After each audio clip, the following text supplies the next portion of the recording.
Hello students, welcome to our Satyam education foundation. मैं हूं Sunil sir और बच्चों आज मैं आपको पढ़ाने वाला हूं एक बहुत important topic of English grammar and that is none other than tense. वो है बच्चों टेंस। जितने भी बच्चे हैं they are always trying to speak English. English बोलने में वो बहुत इंटरेस्ट रखते हैं and they used to try also. लेकिन बच्चों आपको मैं यहाँ पे बता दूं कि इंग्लिश बोलना बहुत इजी है if you know this tense. अगर आपको टेंस आता है then only you can be a fluent English speaker. आपकी इंग्लिश में फ्लुएंसी आएगी तब जब आपको अच्छे से इंग्लिश ग्रामर में टेंस आता हो। तो चलो बच्चों बिना देर किए हुए चलते हैं इस टेंस के ऊपर और समझते हैं why it is so much important at the time of speaking English. अगर हमें इंग्लिश बोलना आना चाहिए, अगर we want to speak English then we must know this tense. Okay बच्चों, तो चलो स्टार्ट करते हैं। फर्स्ट है बच्चों टेंस। किसी भी चीज में कूदने से पहले उसकी डेफिनेशन आना बहुत जरूरी है। तो बच्चों इसलिए हम पढ़ लेते हैं पहले टेंस की definition. Tense shows the time of an action and its degree of completeness। Tense क्या करता है बच्चों? तीन चीज के ऊपर डिपेंड है। तीन चीजें आती है इसमें। एक तो आता है टाइम, आपको टाइम बताता है टेंस। दूसरा होता है एक्शन, आपको कार्य बताता है। और तीसरा होता है कंप्लीटनेस, मतलब कार्य की पूर्णता हुआ कि नहीं हुआ, ये आपको सूचाता है टेंस। हिंदी में बच्चों आप देख सकते हो टेंस किसी कार्य की समय और इसकी पूर्णता या अपूर्णता का बोध करता है। कोई भी बच्चों कार्य हो वो कहां पे हो रहा है, किस समय में हो रहा है, ये जानना हमें आवश्यक है। जैसे फॉर एग्जांपल है, अगर हिंदी में मैं बात करूं कि राम जा रहा है तो हम समझेंगे क्या कि राम अभी जा रहा है। लेकिन इसे इंग्लिश में समझने के लिए आपको टेंस की जानना आवश्यक है। जैसे कि राम इज गोइंग, मतलब राम जा रहा है, लेकिन आप यहां पे अगर गलती करोगे राम वेंट, राम गया, मतलब टेंस मैच नहीं हो रहा है। राम वेंट का मतलब राम गया and Ram is going, right now he is going, so you have to use a particular tense। तो इन सारे प्रॉब्लम्स को दूर करने के लिए हम डीपली जाएंगे टेंस में और बहुत बेहतरीन रूप से पढ़ेंगे टेंस के। नाउ बच्चों हमें पढ़ना है कि टेंस को समझने से पहले हमें इसके कुछ बेसिक या तो फंडामेंटल टर्म्स को समझना पड़ेगा। कोई भी आप क्षेत्र समझ लो, डॉक्टरी की समझ लो, अकाउंटिंग की समझ लो, कोई भी हो, अगर आप किस फील्ड में जाना चाहते हैं तो उसके बेसिक टर्म्स जानना बहुत आवश्यक है। तो वैसे ही बच्चों टेंस के बारे में आप मतलब खाली वैसे टेंस एक साथ नहीं पढ़ सकते हम, इसीलिए इसको जानने से पहले हमें कुछ बेसिक टर्म्स या तो फंडामेंटल टर्म्स हमें जानना बहुत आवश्यक है। तो बच्चों ये जो फंडामेंटल टर्म्स है खास करके 5 टाइप्स है। ये 5 टाइप्स अगर आपके जहन में उतर गया तो आपको टेंस आने से कोई रोक नहीं सकता। तो डियर स्टूडेंट्स समझ लेते हैं कि क्या वो 5 टर्म्स है, जो 5 पिलर्स है जिसके ऊपर टेंस टिका हुआ है। टेंस का बिल्डिंग ये 5 पिलर्स के ऊपर टिका हुआ है। फर्स्ट है बच्चों subject, second person, third number, fourth object और फिफ्थ होता है वर्ब। सब्जेक्ट का मतलब होता है बच्चों कर्ता, जिसके बारे में वाक्य कहा गया है, हु डू और who does in the sentence. जिसके बारे में वाक्य कहा गया है या तो वाक्य में ऐसा लगता है कि कोई करता है, जैसे कि राम आम खाता है, तो कौन खाता है? राम। सब्जेक्ट को अगर जानना है बच्चों तो आपको WHO हु या तो बाय हुम ऐसे अगर लगा के आप क्वेश्चंस कर लोगे तो you can easily find out, trace out the subject. आप सब्जेक्ट को फाइंड आउट कर सकते हो। आप मुझे बताइए रमेश क्रिकेट खेल रहा है, सब्जेक्ट क्या होगा? रमेश, एग्जैक्टली। हम स्कूल जा रहे हैं, तो कौन जा रहा है? हम जा रहे हैं, तो यहां पे सब्जेक्ट होगा हम। तो बच्चों यहां पे आप सब्जेक्ट क्या है अच्छे से जान ली हो। अब एक बारी बारी करके करेंगे, पहले ये 5 चीज को हम समझ लेते हैं थोड़े बहुत। सेकंड आएगा बच्चों पर्सन, मतलब पुरुष। सब्जेक्ट को ही हम अलग अलग पुरुष में डिवाइड करने वाले हैं। विथ इन ए मोमेंट मैं आपको वो क्लियर करवाने वाला हूं। थर्ड आया नंबर। नंबर का मतलब होता है वचन, एक वचन, बहुवचन। आपने हिंदी में व्याकरण में ये सब किया ही होगा। तो वही चीजें बच्चों सिमिलर हैं किसमें? टेंस में। नंबर का मतलब होता है वचन, एक वचन और बहुवचन, ये दोनों चीज के बारे में हम जानना है। डी होता है बच्चों ऑब्जेक्ट। सब्जेक्ट का उल्टा मतलब छोटा भाई या तो उसकी मित्र ही समझ लो ऑब्जेक्ट। ऑब्जेक्ट को, अगर किसी ऑब्जेक्ट को बच्चों हिंदी में कहते हैं कर्म, ठीक है, सब्जेक्ट को कर्ता और इसको कर्म कहते हैं, जो हम अच्छे से पढ़ने वाले हैं डीपली। लेकिन यहां पे थोड़ी सी ब्रीफली समझ लेते हैं हम कि ऑब्जेक्ट का मतलब होता है कर्म। अगर कोई सेंटेंस में व्हाट अथवा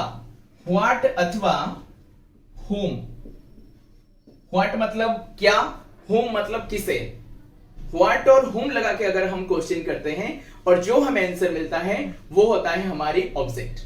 फिर से याद कर लो बच्चों, सब्जेक्ट के लिए हु और बाय whom, कौन और किसके द्वारा। अगर ये लगा के क्वेश्चन पूछा जाए जैसे कि राम आम खाता है, तो आप ये पूछ सकते हो कि कौन आम खाता है, तो Ram will be the answer. किसके द्वारा आम खाया जाता है, तो भी Ram will be the answer. तो राम हुआ यहां पे सब्जेक्ट। और ऑब्जेक्ट की बात किया जाए तो बच्चों व्हाट क्या और whom किसे, ये दोनों वर्ड अगर लगा के आप फाइंड आउट करते हो, क्वेश्चंस करते हो, तो आपको उस सेंटेंस में से ऑब्जेक्ट मिल जाएगा। फॉर एग्जांपल बच्चों, राम आम खाता है, can you find out which one is the subject and which one is the object? Very good. Subject होगा कौन आम खाता है, पूछो Ram, Ram is the subject. Object क्या होगा, राम क्या खाता है, क्या या तो किसे लगा के पूछो तो बच्चों आपको मिल जाएगा आम, और आम यहां पे हुआ object. Is it very clear बच्चों? तो यहां पे 4 टर्म्स हमने थोड़े बहुत समझ लिए, डीपली तो जाने ही वाले हैं।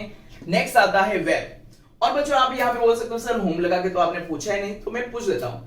टीचर ने राम को पीटा, टीचर कौन पीटा, सब्जेक्ट मिल गया, टीचर सब्जेक्ट है।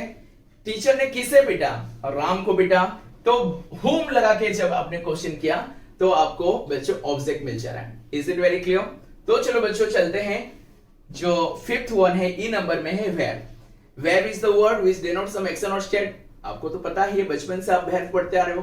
कोई भी कार्य हो, सोना बैठना उठना खाना, कोई बोलेगा सर मैं तो सो जाऊंगा, मैं वेयर भी नहीं करूंगा, कोई कार्य नहीं, नहीं मतलब बच्चों वो भी वेयर है। मरना भी वेयर है, मतलब आप जब से जन्म होते हो मरण तक तो आपके वेयर चलता ही रहेगा। कुछ भी कार्य हो वो है वेयर, उसके बारे में बच्चों हमें पढ़ना है। और वेयर को हम 2 पार्ट्स में पढ़ेंगे, हेल्पिंग वेयर और मेन वेयर। तो चलो बच्चों फर्स्ट हम चलते हैं हमारी सब्जेक्ट के पास। चलिए बच्चों, यहां पे बच्चों आपको सब्जेक्ट पढ़ने के लिए मैंने सब्जेक्ट का आपको पहले से बता दिया। सब्जेक्ट मतलब आप हु लगा के सेंटेंस कीजिए या तो बाय हुम लगा के कीजिए। तो आपको यहां पे फिर से लिख दे रहा हूं, हु लगाओ कौन, और बाय हुम लगाओ किसके द्वारा, किससे या तो किससे किसके द्वारा। अगर ये लगाओगे तो आपको सब्जेक्ट मिल जाएगा। और खास करके बच्चों बहुत ही कम है, सिंपली है, आपको 8 सब्जेक्ट्स ही पढ़ना है, ठीक है। और सब्जेक्ट क्या है, आई मतलब मैं, वी मतलब हम, यू मतलब तुम या तुम सब हो सकते हैं, ही मतलब वह, पुरुष होगा तो ही लगता है, सी मतलब वह, स्त्री होंगे तो सी लगेगा, इट मतलब यह अथवा वह, ठीक है। कोई पिकॉक है, पिजन है, ऐसे कुछ पदार्थ हो या तो ऐसे कुछ जीव हो तो वहां पे हम इट लगाते हैं। नेम मतलब राम साम दाम जो भी है, उसके बाद दे मतलब वे सब। तो यहाँ पे आपको 8 सब्जेक्ट के बारे में पढ़ना है। और बच्चों आई होप कि आपको बहुत अच्छे से एक ही बार में याद हो गया। फिर से बताओ, I, we, you, he, she, it, name और दे, ये 8 सब्जेक्ट्स आपको पूरे टेंस में पढ़ते रहना है। तो क्यों ना आप इसको पहले ही इंस्टेंस में याद कर लो। यस और नो हो जाएगा बच्चों, बहुत ही अच्छे। चलो 1 मिनट के लिए मैं आपको टाइम दूंगा आफ्टर दिस सेशन, और मैं पूछूंगा क्या आपको सब्जेक्ट सारे याद हो गए। ओके बच्चों, तो नेक्स्ट में चलते हैं बच्चों पर्सन। आपको लग रहा होगा सर सब्जेक्ट तो हमने 8 वर्ड्स याद कर लिया, पर्सन में फिर से कुछ आएंगे। नहीं बच्चों, आपको इस सब्जेक्ट को ही पर्सन के अकॉर्डिंग टू पर्सन इसको डिवाइड करना है। फॉर एग्जाम्पल बच्चों, अगर कुछ बच्चे किसी क्लास के आ जाएं, समझ लो 10वीं क्लास के कुछ बच्चे क्लास में एंट्री किए, 10 बच्चे हो, 15 बच्चे हो, 20 बच्चे हो, अगर वे एंट्रीज कर रहे हैं, वही 20 बच्चों को मैं अलग अलग दृष्टिकोण से मैं डिवाइड कर सकता हूं। जैसे बॉयज गर्ल्स को अलग कर सकता हूं, रैंकर के अनुसार अलग कर सकता हूं। तो वही बच्चों ये जो आपके 8 सब्जेक्ट्स है, इसको ही हम पर्सन के अनुसार अलग करेंगे, इसी 8 को, और इसी को ही हम नंबर अर्थात वचन के अनुसार अलग करने वाले। आर यू गेटिंग बच्चों? बहुत सिंपली ये 8 सब्जेक्ट्स को ही हम पर्सन के अनुसार, 3 पर्सन है जैसे first person, second person, third person, प्रथम पुरुष, द्वितीय पुरुष और तृतीय पुरुष में डिवाइड कर रहे हैं, और इसी 8 सब्जेक्ट को हम एक वचन और बहुवचन में डिवाइड कर रहे हैं। तो बच्चों चलो चलते हैं पर्सन में। तो यहां पे पर्सन में बच्चों फर्स्ट पर्सन में आपके आने वाले हैं आई और वी, मैं और हम, ये है आपके फर्स्ट पर्सन में। सेकंड पर्सन में अकेले बैठा है सरदार, यू अकेले बैठा है, देखो अकेला है।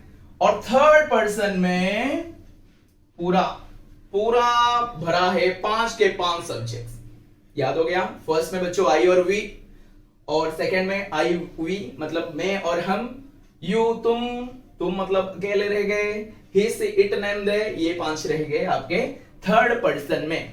तो बच्चों क्लियर हो गया आपका, वही सब्जेक्ट को हमने पर्सन वाइज कैटेगराइज कर दिया। अब चलते बच्चों नंबर में, यही 8 को हम नंबर वाइज अब करने वाले, सबको अलग अलग झोले में बिठा के झुला रहे हैं, सबको अलग अलग हम कैटेगराइज कर रहे हैं इन्हीं सब्जेक्ट्स को।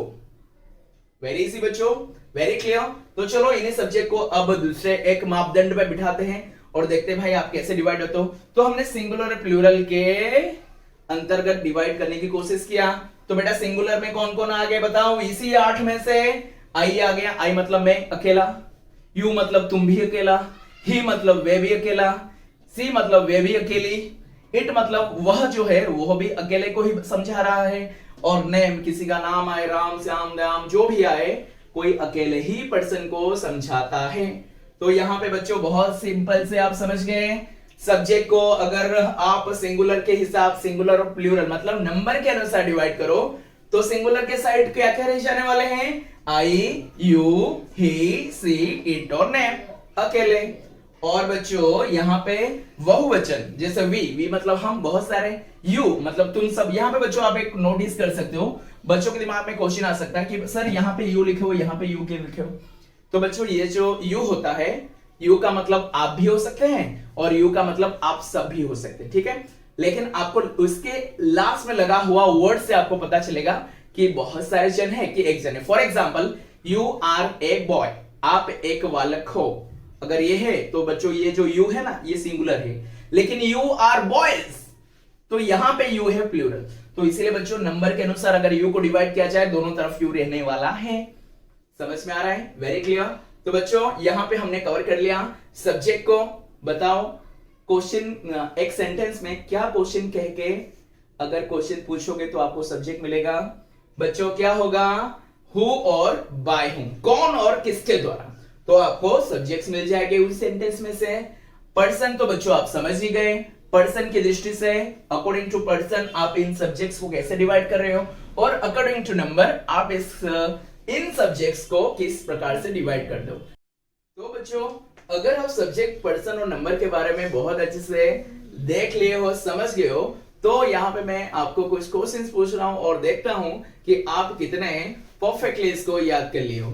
तो बच्चों आपको टेंस पढ़ते समय ये सारे क्वेश्चंस दिमाग में आएंगे, ऐसे क्वेश्चंस अरेज होंगे, तो आपको इसकी आंसर आना जरूरी है। तो sir I start asking few questions इस 3 चीज को, सब्जेक्ट, पर्सन और नंबर को ध्यान में रखते हुए। So I am starting my question. तो बच्चों बताओ first person singular number, tick tick 1, tick tick 2, tick tick 3, yes I. First person होगा, देखो फर्स्ट पर्सन में आई और वी आ रहा है, और सिंगुलर का मतलब यहाँ पे एक वचन क्या है? आई है। Now next question, third person plural number, tick tick 1, tick tick 2, tick tick 3, yes third person plural number is they. देखो थर्ड पर्सन में है ही सी इट नेम और दे, और यहाँ पे ही सी इट नेम जो है आपका सिंगुलर है, एक वचन है, लेकिन दे क्या है? Plural number. Second third question है second person plural number, tick tick 1, tick tick 2, tick tick 3, yes बच्चों यू है। आपको कभी भी सेकंड पर्सन अगर पहले बताया जाए सिंगुलर हो कि प्लूरल हो, आपका यू आने वाला है। तो बच्चों ये एक रहा, अगर आपको कोई सिंगुलर मतलब सेकंड पर्सन पूछ लेता है, चाहे वह सिंगुलर हो कि वह प्लूरल हो, आपको पहले से ही बता देना है यू। तो बच्चों आई होप कि यहां तक बहुत अच्छे से आप समझ गए हो। तो अब चलते हैं नेक्स्ट पॉइंट में, ऑब्जेक्ट और वर्ब की तरफ। तो बच्चों हमारा डी नंबर में होता है ऑब्जेक्ट। ऑब्जेक्ट जैसे मैंने बताया था इसे कर्म कहा जाता है, और ऑब्जेक्ट को किसी सेंटेंस में से ऑब्जेक्ट को फाइंड आउट करने के लिए आपको ये क्वेश्चन नोट व्हाट क्या और whom लगा के अगर आप क्वेश्चन करोगे तो आपको ऑब्जेक्ट मिल जाएगा। फॉर एग्जाम्पल बच्चों, Ram place cricket, Ram cricket खेलता है, तो यहां पे आपको ऑब्जेक्ट ढूंढना है, ठीक है। तो आप क्या लगा के क्वेश्चन करोगे, राम क्या खेलता है, then you will find out the answer cricket. तो बच्चों ये आपका बन गया ऑब्जेक्ट। समझ में आ रहा है बच्चों ऑब्जेक्ट कैसे बना कि आपने व्हाट लगा के या तो whom लगा के क्वेश्चन करो। यहाँ पे क्वेश्चन करोगे राम किससे खेलता है, तो ये तो आंसर नहीं मिल रहा है, तो आप व्हाट लगा के क्वेश्चन करो, then you will get the object. और यहाँ पे ऑब्जेक्ट है, कर्म है आपका क्रिकेट। नेक्स्ट है बच्चों, teacher teaches to Ramesh, teacher किसे पढ़ाते हैं, टीचर रमेश को पढ़ाते हैं, शिक्षक रमेश को पढ़ाते हैं, टीचर टीचेस टू रमेश। यहाँ पे आप क्वेश्चन करो कि क्या पढ़ाते हैं, ये तो आपको मिलेगा नहीं, टीचर टीचेस टू रमेश क्या पढ़ाते हैं तो आंसर नहीं मिलेगा, वर्ड लगा के क्वेश्चन करो, you won't get the answer. लेकिन हमारे पास दूसरा वेपन भी है, दूसरा अस्त्र है, क्या, किसे। आप बोलोगे टीचर किसे पढ़ाते हैं, then you will get the object, और आपकी ऑब्जेक्ट होगा यहाँ पे रमेश। समझ में आ रहा है बच्चों। तो यहां पे बहुत ही क्लियर है कि अगर आप व्हाट अथवा whom लगा के if you are questioning using what और whom वर्ड, तो आपको फाइंड हो जाएगा, you can find out object from this sentence. Very clear बच्चों। Now shifting to the last point, जो फंडामेंटल पॉइंट्स में हमने लास्ट पॉइंट रखा है वो है आपका वर्ब। वर्ब का मतलब होता है क्रिया। अब अगर क्रिया को समझने जाए, जैसे मैंने स्टार्टिंग में ही आपको बताया था बच्चों, the word which denotes of action और स्टेट, दो चीज को मैं यहां पे सर्कल करूंगा, नोटिस करूंगा, एक होता है एक्शन, दूसरा होता है स्टेट। एक्शन का मतलब होता है कार्य और स्टेट का मतलब होता है स्थिति। एक्शन, अभी कार्य के कुछ एग्जांपल्स दे देता हूं, जैसे कि खाना, ईट, पीना, ड्रिंक, सोना, स्लीप, बैठना, सिट, लिखना, राइट, खेलना, प्ले, ये सारे जितने खेलना, खाना, कूदना, बैठना, हंसना, जो भी है, ये सारे कार्य है, ये सारे आपका क्या है, वर्ब है। सेकेंड है बच्चों स्थिति सूचक। अब स्थिति क्या है, जैसे the ball is on the table, the ball is on the table, यहां पे बोलोगे सर यहां पे वर्ब ही नहीं है, तो बच्चों यहां पे एक वर्ड है जो आपकी हेल्पिंग वर्ब है। ये हम जाके जब वर्ब की कैटेगराइज करेंगे, वर्ब को अलग अलग रूप से भाग करेंगे, तब हम पढ़ेंगे क्या है मेन वर्ब और क्या है हेल्पिंग वर्ब। लेकिन यहां पे ये समझ लो कि यहां पे ये जो इज वर्ड है ये स्थिति सुझाता है। क्या सुझाता है, स्थिति। The ball is on the table, ball की स्थिति कहां पे है, टेबल के ऊपर है। स्थिति सुझाने वाले वर्ड को भी बच्चों हम वर्ब के अंतर्गत पढ़ने वाले हैं। सो वेरी क्लियर कि कुछ है एक्शन वर्ब्स और कुछ है आपके हेल्पिंग वर्ब्स या तो स्थिति सूचक वर्ब्स। अब बच्चों हम पढ़ने वाले हैं बहुत अच्छे से वर्ब की बहुत सारे कैटेगरीज। वर्ब को किन किन भागों में डिवाइड कर दिया गया है और उसमें खास करके दो चीजें जरूरी है, और वे दो चीजें है आपके मेन वर्ब और एक है हेल्पिंग वर्ब, जो कि टेंस में बहुत ही हर एक वर्ड में हर एक चीज में टेंस की यूज होने। तो बच्चों अब हम बात करते हैं वेब्स की सारे टाइप्स की, क्योंकि वेब तो अगर आ गया है हमारी टेंस में, जैसे कि मैंने आपको बताया कि एक बुनियादी मतलब एक फंडामेंटल टर्म है वेब, तो क्यों ना हम उसके डिटेलिंग स्टडी कर ले। ठीक है, तो यहाँ पे बच्चों वर्ब को मेनली टू टाइप्स में डिवाइड किया गया है, फिनाइट वर्ब और नॉन फिनाइट वर्ब। ये जो नॉन फिनाइट वर्ब है, अपरिमित क्रिया है, इसे अब हमें पढ़ने की जरूरत नहीं है इन दिस सेशन। टेंस को जानने के लिए हमें बहुत आवश्यक है इस पार्ट को पढ़ने के लिए, जो है फिनाइट वर्ब। फिनाइट वर्ब का मतलब होता है परिमित क्रियाएं। तो चलो देखते हैं कि परिमित क्रिया के अंतर्गत क्या क्या आते हैं। उसको फर्दर डिवाइड किया गया है दो पार्ट्स में। एक होता है आपका मेन वर्ब्स, या तो इसको लेक्सिकल या तो प्रिंसिपल वर्ब भी कहा जाता है। मेन वर्ब जैसे मैंने बताया था कि खाना, पीना, सोना, बैठना, जाना, ये सब है मेन वर्ब। लेकिन मेन वर्ब को फिर से दो पार्ट्स में डिवाइड किया गया है। एक होता है ट्रांजिटिव वर्ब और दूसरा होता है इंट्रांजिटिव वर्ब। ट्रांजिटिव वर्ब का मतलब क्या है, सकर्मक क्रिया। सकर्मक का मतलब जिसके साथ कर्म आ सके। For example eat, drink, right, ये सकर्मक क्रियाएं हैं जो कि लेक्सिकल मतलब मेन वर्ब्स के अंतर्गत है। जिसके साथ कर्म आ सकता है उसे हम कहेंगे सकर्मक क्रियाएं, और जिनके साथ कर्म ना आ सके उसे हम कहेंगे इंट्रांजिटिव या तो अकर्मक क्रिया है। यहां पे बच्चों आप एग्जांपल देखोगे तो बहुत क्लियर हो जाएगा। जैसे ईट एक सकर्मक क्रिया है, क्यों? क्योंकि ईट के साथ कोई ऑब्जेक्ट आ सकता है। फॉर एग्जांपल बच्चों, आई ईट मैंगो, मैं आम खाता हूं। ईट हुआ आपका वर्ब, ठीक है, मेन वर्ब के अंदर तो आता ही है। अब चलो देखें कि ये सकर्मक है, मींस ट्रांजिटिव वर्ब है कि इंट्रांजिटिव वर्ब है। तो यहाँ पे इट के साथ साथ एक ऑब्जेक्ट आ पा रहा है, an object can come with the verb it, इसलिए हम बच्चों इट को कहेंगे ट्रांजिटिव वर्ब। अब चलो चलते हैं इंट्रांजिटिव वर्ब में, जैसे कि गो, आई गो टू स्कूल, मैं क्या जा रहा हूं। ऐसे तो मतलब अब व्हाट या होम लगा के क्वेश्चन करो। मैंने एक सेंटेंस बताया, मैं स्कूल जा रहा हूं। आप इसकी, अब यहां पे वर्ब तो है ही गो मतलब जाना, लेकिन आप व्हाट अथवा होम लगा के क्वेश्चन करो और फाइंड आउट करो क्या आपको कुछ आंसर मिल रहा है। नहीं मिल रहेगा, नहीं मिलेगा।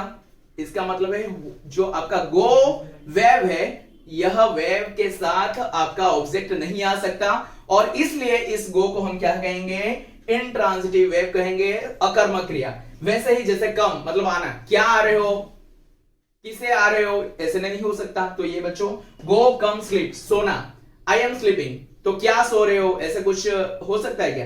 तो ये स्लीप वर्ड के साथ भी ऑब्जेक्ट नहीं आ सकता है, इसीलिए हमने मेन वर्ब है। फिर से बता रहा हूं, ये verb eat drink write go come sleep, ये सारे मेन वर्ब्स है, प्रिंसिपल वर्ब्स है। लेकिन इसको फिर से जो कैटेगराइज किया है ट्रांजिटिव और इंट्रांजिटिव वर्ब में, ये आपको बहुत अच्छे से समझना है। जिसके साथ कर्म आ सके उसे ट्रांजिटिव वर्ब, जिसके साथ कर्म ना आ सके वह इंट्रांजिटिव वर्ब। ये बच्चों बहुत अच्छे से हो गया। अब चलो चलते हैं और एक मेन पार्ट। मैंने जैसे आपको स्टार्टिंग में बताया था, हमें फिनाइट वर्ब को ही देखना है टेंस पढ़ते वक्त। तो ये वाला मेन वर्ब तो आप समझ ही गए, और मेन वर्ब को हमने ट्रांजिटिव और इंट्रांजिटिव में तोड़ा है। अब बच्चों एक्सिलरी वर्ब्स मतलब हेल्पिंग वर्ब्स, सहायक क्रियाएं, जो मैंने बताया ना स्थिति सूचाने वाला होता है, तो यही होता है एक्सिलरी वर्ब्स मतलब सहायक क्रिया। इसको दो पार्ट में कैटेगराइज किया गया है, एक होता है प्राइमरी प्राथमिक, और एक होता है मॉडल, जो कहता है ना मतलब अर्बन और रूरल जैसे होता है, मतलब ग्रामीण एरिया और शहरी एरिया। वैसे यहाँ पे मॉडल नहीं है, मॉडल है, ठीक है। तो प्राइमरी में बच्चों बी, डू और हैव, ऐसे तीन चीजें आते हैं, बी, डू और हैव। और बी के कितने पार्ट बन गए? बी के अंदर है am, is, are, was, were, ये सारे हेल्पिंग वर्ब्स है। प्राइमरी में डू एक है, डू के अंदर में क्या क्या आएगा? डू, डज और डिड। हैव है, हैव के अंदर में क्या क्या आएगा? हैव, हैज और हैड। प्राइमरी सेक्शन कवर फिर से बता रहा हूं, तीन है प्राइमरी को हम बी, डू, हैव। बी में क्या आएगा? Am, is, are, was, were. Do में आएगा डू, डिड और डू, डज और डिड। और हैव में क्या आएगा? हैव, हैज और हैड। ये हो गए आपके प्राइमरी एक्सिलरी वर्ब्स। अब आएगा modal, can, could, will, would, shall, should, may, might, must ought to, dare, used to, need. तो ये सारे हैं मॉडल एक्सिलरी। जैसे मैं खा सकता हूं तो मुझे मॉडल एक्चुअली वर्ब लगाना पड़ेगा, आई कैन ईट। बारिश हो सकता है, इट मे रेन। आप कह सकते हो यू मे कम। मुझे खेलना पड़ेगा, आई मस्ट प्ले। तो ऐसे सारे चीज में हम मॉडल एक्चुअली के जो हेल्पिंग वर्ब्स है उसे लगाते हैं। तो बच्चों आई होप कि आपको ये वाला पार्ट फिनाइट वर्ब, जो कि आपको टेंस में बहुत यूज होने वाले बहुत पार्ट्स उसके होंगे बच्चों। एक तो मेन वर्ब्स और होगा एक्चुअली मतलब सहायक क्रियाएं। तो बच्चों यहाँ पे वर्ब्स का हम फिनिश करते हैं, और नेक्स्ट लेक्चर में हम एंट्री करेंगे टेंस को, क्योंकि आपके सारे फंडामेंटल, अब आप हथियार चलाना सीख गए हो, अब हमें युद्ध में, वॉर में निकलना है। और इन हथियारों का बच्चों पांच वेपन्स मैंने आपको दे दिया, फंडामेंटल वेपन्स, बेसिक वेपन्स। क्या है फिर से रिवाइज कर देता हूं। एक है सब्जेक्ट, दूसरा है आपका ऑब्जेक्ट, नंबर, पर्सन, ठीक है, सब्जेक्ट, ऑब्जेक्ट, नंबर, पर्सन और बेटा वर्ब। तो ये पांच हमारे यहाँ पे कंप्लीट हो रहे हैं इस लेक्चर में। I hope you must have like this video. सारे चीजें आपको क्लियर हो रहा है, स्क्रीनशॉट ले भी लीजिए, नोटबुक में उतार लीजिए, और नेक्स्ट लेक्चर के लिए तैयार हो जाए to go into deep into the tense. Thank you very much.